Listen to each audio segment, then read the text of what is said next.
Yes mga kapatid, short video muna tayo mga kapatid kung paano natin isiset yung ilang kilometro ang takbo para lalabas ang change oil indicator. So intro mo tayo mga kapatid.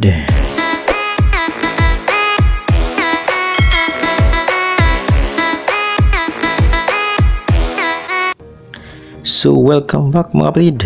So dito mga kapatid, isiset na natin kung ilang kilometro ang ating ilalagay para lumabas yung change oil indicator.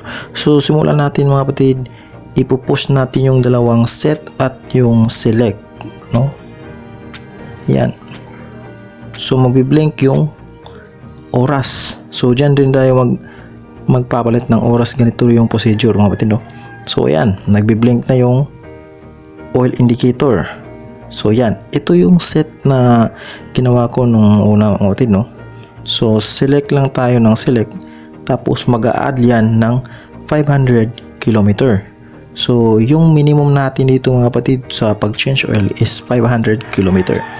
So ganyan lang mga kapatid, select lang kayo ng select, tapos pipili kayo kung ilang kilometro ang isiset nyo para lumabas yung oil indicator. So sa akin mga kapatid is 1,000. So yan, pagkatapos na mga kapatid, isiset mo lang.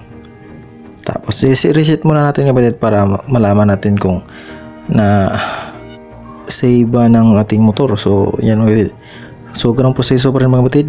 Ipupush natin yung dalawa, select at set. Yan. Tapos magbi-blink yung oras. Tapos select yung change oil, tapos set. So ayan mga kapatid, nakikita natin dyan 1,000. Every 1,000 lalabas yung oil indicator.